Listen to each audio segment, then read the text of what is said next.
जय श्री कृष्णा सभी बहन भाइयों के लिए। कैसे हो आप सब? भगवान की कृपा से सब बहुत अच्छे होंगे। मैं भी ठीक हूँ। स्वागत है आपका आपके YouTube चैनल सरिता राघव में। तो जिन बहन भाइयों ने अभी तक चैनल को सब्सक्राइब नहीं किया है तो प्लीज़ वो पहले चैनल को सब्सक्राइब करें, लाइक करें और शेयर करें और कमेंट करना बिल्कुल ना भूलें, क्योंकि आपके कमेंट से ना मुझे बहुत ज़्यादा साहस सा मिलता है। वैसे तो मैं हमेशा अपने आप को खुश रखने की कोशिश करती हूँ और मैं रहती भी हूँ। आप सबने देखा होगा कि ऐसे नहीं है। एक शॉर्ट मैंने डाला था तो उसमें एक मेरी बहन ने कमेंट किया था कि तुम हंस क्यों रही हो। वैसे ज़्यादातर सब बहन भाई मुझे यही सलाह देते हैं कि कभी भी अपने हस्बैंड के सामने ऐसी कोई बात मत करना जिससे कि उन्हें कोई परेशानी हो। तो मैं हमेशा उनके सामने खुशी रहती हूँ, लेकिन वही है कि कुछ लोग समझते नहीं इस चीज़ को। तो उन्होंने शॉर्ट में मुझे कमेंट किया था कि तुम हंस क्यों रही हो। तो हंसने का ये नहीं है कि अगर हमारा इंसान ऐसी स्थिति में है तो हम दुखी रहे उसके सामने, क्योंकि डॉक्टरों ने भी बोला है कि हमेशा इनके सामने कभी कुछ ऐसा मत बोलना जिससे कि इनका जो माइंड है अगर थोड़ा बहुत भी कुछ होगा तो ये डिप्रेशन में चले जाए। हमेशा खुश रहने की कोशिश करना और इन्हें अच्छा अच्छा ही दिखाना इनके लिए, जिससे कि इनके लिए कोई प्रॉब्लम ना आए। अच्छा अच्छा से ही करना है सब कुछ, हमेशा इनके सामने खुश रहना है। तो मैं हमेशा खुश ही रहती हूँ इनके सामने, क्योंकि जो भी है ना, भगवान ने जो करना था वो तो कर दिया। दुख जिसे होता है ना उसे दिखाने की ज़रूरत नहीं होती है। ऐसा नहीं है कि दुख नहीं है, दुख तो है। पूरी ज़िंदगी जिसकी ख़राब हो गई हो तो उसे दुख नहीं होगा। और वो क्या गया, अभी खेलने कूदने की उम्र थी और उसी उम्र में ये सब कुछ देखने को मिल गया। तो बस यही है। तो जिन सिस्टर ने बोला था, बाकी सब मेरे बहन भाई मुझे यही सलाह देते हैं कि कभी भी इनके सामने कुछ ऐसा मत बोलना जिससे कि ये और ज़्यादा डिप्रेशन में चले जाएं या फिर अपने दिमाग पे ऐसा कोई जोर डालें। लेकिन कभी कभी एक दो बहनें ऐसी आ जाती हैं कि बोलती हैं तुम हंस रही थी। तो बस यही है कि मैं हमेशा अपने हस्बैंड के सामने खुश रहती हूँ जिससे कि इन्हें कोई परेशानी ना हो, क्योंकि मैं ना ठीक करना चाहती हूँ और ज़्यादा बीमार करना नहीं चाहती हूँ। तो आज मैं दीदी के घर जाऊंगी और आप सबको अपनी दीदी का घर दिखाती हूँ, दीदी से मिलवाती हूँ मैं, क्योंकि बहुत सारे बहन भाइयों का सवाल है कि आपकी दीदी कहाँ रहती हैं। दीदी के दो घर हैं, जहाँ मैं रह रही हूँ ये नया घर उन्होंने अपने लिए बनवाया था, और जो पुराना घर है वहाँ तो वो रहते ही थे। तो बस उन्होंने सोचा नहीं था कि ये जो मैं नया घर बनवा रही हूँ इसमें मेरा भाई ऐसी स्थिति में आके रहेगा। तो बस यही है कि भगवान क्या से क्या कर दे किसी को कुछ पता भी नहीं है। मैं आ गई हूँ देखो दीदी के घर पे। अब यहाँ तो कोई दिख भी नहीं रहा, लाली बैठी है देखो सामने सोफा पे। हाँ, क्या कर रही है तुम अकेली? मम्मी कहाँ गई है बेटी? मम्मी, मम्मी कहाँ है? माँ, ओ ऊपर लग रही है दीदी। चलो ऊपर चल रहे हैं मम्मी के पास, है ना? आ जाओ, चलो। ये देखो, ये मुझसे मामा कहती है। अब बीच में भूल गई थी, मामी कहना स्टार्ट कर दिया था और फिर से मामा, है ना? मामा हूँ मैं, लाली का। चलो ऊपर चल रहा है मम्मी के पास, मम्मी को देखने। ये जो दीदी का जीना है ना, मुझे इससे चढ़ने में बहुत ज़्यादा डर लगता है, क्योंकि ये एकदम से सीधा सा, और सीढ़ियाँ भी ना इसकी बहुत छोटी छोटी सी हैं। तो एकदम सीधा सा है ये जीना, एकदम जैसे खड़े से होते हैं ना इस टाइप से। तो मुझे भी थोड़ा डर लगता है। ये देखो दीदी का घर है। दीदी खुद पुराने घर में रहती है और हम दीदी के नए घर में रहते हैं। ये देखो, ये दीदी का घर है।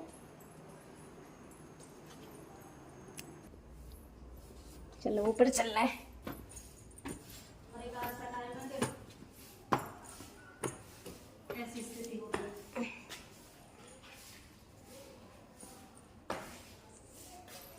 ये देखो दीदी लगा रही है झाड़ू इधर। ऊपर क्यों लगा रही थी जी झाड़ू? नीचे जा रहा है, रेत से मिट्टी से जा रहा है, बारिश वारिश से। अच्छा,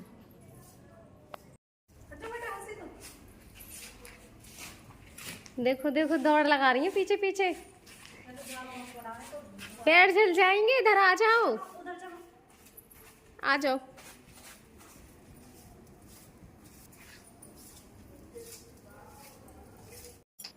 पहले यहाँ ना दीदी की बड़ी वाली दीदी रहती थी, जेठानी उनकी।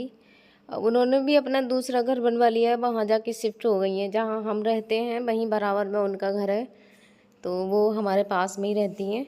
जिनके घर से मैं पानी वगैरह लेके आती हूँ, उन्हीं के घर से लेके आती हूँ। तो उन्होंने अपना घर हमारे पास में बनवा लिया। अब यहाँ पे बस दीदी रहती हैं।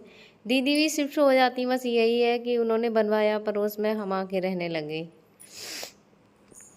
ये दीदी की भैंस है। पहले भैंस थी दीदी की, वो दूध नहीं देती थी, तो दूध की बहुत ज़्यादा परेशानी थी। दूध की वजह से फिर उन्होंने अपनी भैंस को बेच दिया और ये नई भैंस ली है। तो हमें भी दूध की ज़रूरत रहती है। दीदी दूध की ज़रूरत तो है ही, इस गांव में मिलती नहीं है दूध वगैरह, बहुत परेशानी थी। ये दीदी का पुराना घर है, आप देख सकते हो, यहाँ दीदी रहती हैं और उनके नए घर में हम शिफ्ट हो गए हैं। ये दीदी का घर है। आज आप सब ने दीदी का घर भी देख लिया। वो रह रही हैं बेचारी इस घर में और हम रह रहे हैं उनके नए घर में।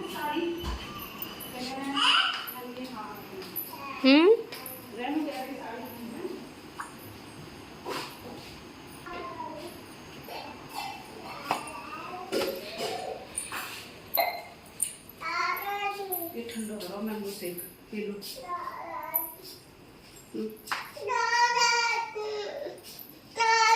ये देखो दीदी ने सब्जी बना रखी है, इसमें मटर पनीर की है और चावल बना रखे हैं। बच्चे ज़्यादा जिद करते हैं चावलों के लिए, और बीमार से भी हो रहे हैं फिर भी मानते नहीं है चावल।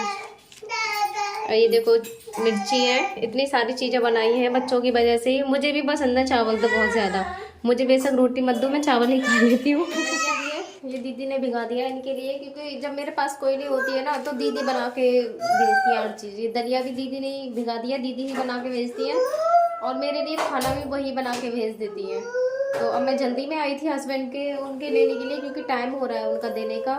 तो मैं एक वहाँ पे दादी हैं, वहाँ पे उन्हें बैठा के आई हूँ कि आप थोड़ी सी देर वहाँ बैठ जाइए, बस मैं अभी होके आती हूँ बस। और दीदी को जाना होता है वहाँ पे तो उन्हें पहले साड़ी पहननी होती है, क्योंकि यहाँ घर में रहती हैं, यहाँ तो कोई आता जाता नहीं है। तो गर्मी की वजह से ये कुछ भी पहन लो, मैक्सी पहन लो, सूट पहन लो, लेकिन यहाँ पे उनके लिए ऐसे रास्ते में अलाउ नहीं है कुछ भी पहन के जाना, साड़ी ही पहन के उन्हें जानी पड़ती है। तो इसलिए मैं फिर जल्दी जल्दी मैं ही आ गई थी उनके लिए। दूसरी लाली हैं, वो भी बीमार सी हो रही हैं, उनकी वजह से वो बहुत ज़्यादा उन्हें परेशान करती हैं। तो इसकी वजह से भी फिर मैंने ही बोल दिया कि मैं ही आ रही हूँ, जल्दी से बस ले आऊँगी। तो मैं उनके हाथ बांधी आई हूँ और उनके पास में बिठाई आई हूँ। तो अब मैं बस लेके जाऊँगी जल्दी से। देखो तो आप सबको भी दीदी का घर नहीं, आप सबने देखा नहीं था, आप सभी पूछते थे आपकी दीदी कहाँ है। तो आज मैंने देखो आपको दीदी का घर भी दिखा दिया और दीदी को भी। ये देखो दीदी अभी किचन में लगी पड़ी है, वो भी बेचारी लगी रहती है हर समय काम में।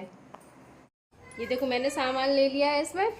दूध आज दूध नहीं गया था ना, बच्चे वैसे जीजू आते हैं तो वो दे आते हैं, आज दूध भी नहीं गया था। तो ये सारा सामान है, अब मैं लेके जा रही हूँ। वो धानों में लग रहे हैं उनके, गेहूँ लग रहे हैं तो मेरा भी दिमाग चल रहा है, हाँ धान लग रहे हैं।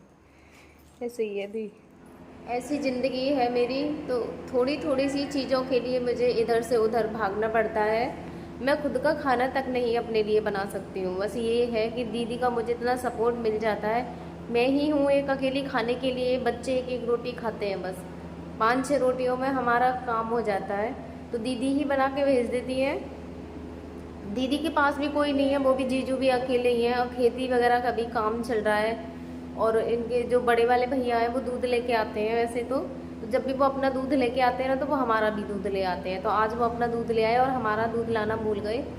तो ये है कि नेक नेक चीज़ों के लिए बहुत ज़्यादा मुझे भी परेशानी हो जाती है। और दीदी के भी बच्चे भी स्कूल चले गए थे, मेरे भी चले गए, और उनका भी एक ही बेटा है अभी। तो बेटी तो बहुत छोटी है, बेटा ही जाता है अभी स्कूल के लिए, वो भी स्कूल चले गए थे।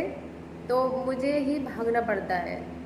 तो जब भी मैं जाती हूँ ना, इनके हाथ बांध के जाती हूँ। मुझे घर से निकलना भी बहुत ज़्यादा मुश्किल होता है कि कैसे इन्हें घर से छोड़ के जाऊँ। कोई भी नहीं है, इन्हें परमानेंट कोई ना कोई देखने वाला चाहिए। मैं काम करती हूँ, बीच बीच में कोई भी काम करती हूँ ना, नेक नेक देर पे ऐसे देखने के लिए जाती हूँ इनके लिए कि कहीं कोई परेशानी ना हो गई हो।